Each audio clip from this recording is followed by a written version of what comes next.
Good day, everyone. I am Francine Altea Bilonganilla, a second-year electronics engineering student from Mapua University. I'm currently taking the course ECEA 113-4L, Data Communication Section E01 under Dr. Mardon Sehera.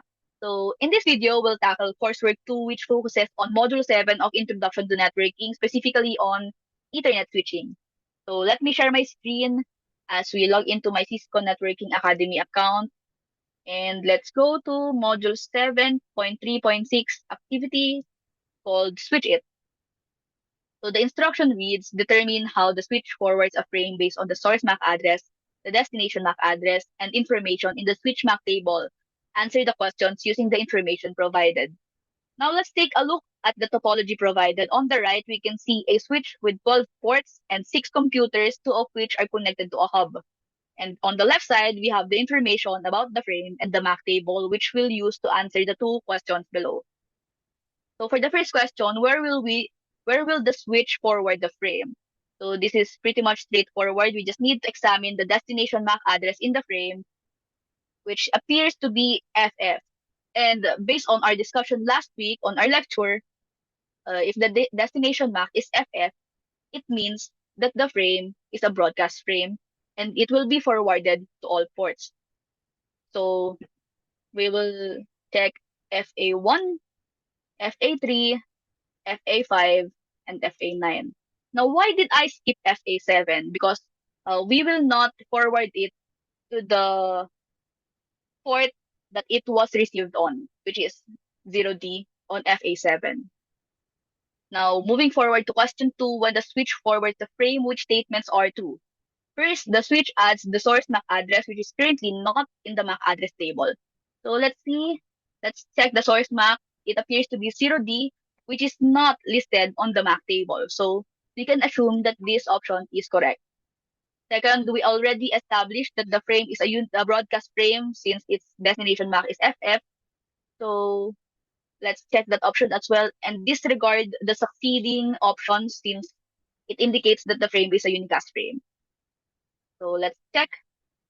As we can see, we have successfully answered all questions based on the information in the frame and the MAC table. Now, let's proceed to our next problem. There we go.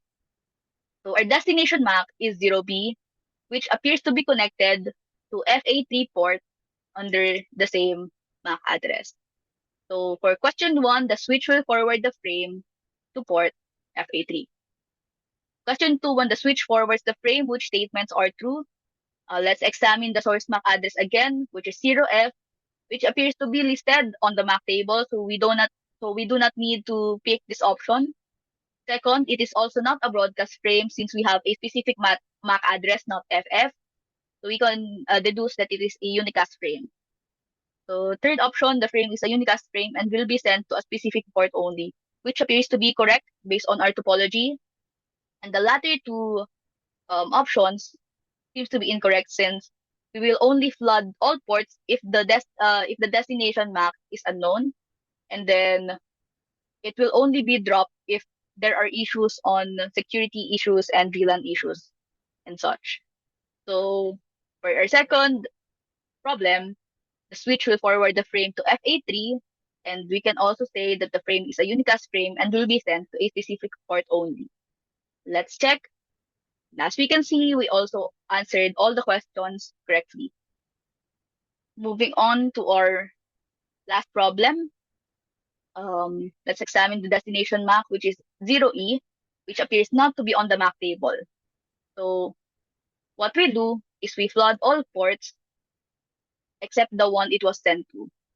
So we will forward the switch to frame FA1, FA5, FA7, and FA9.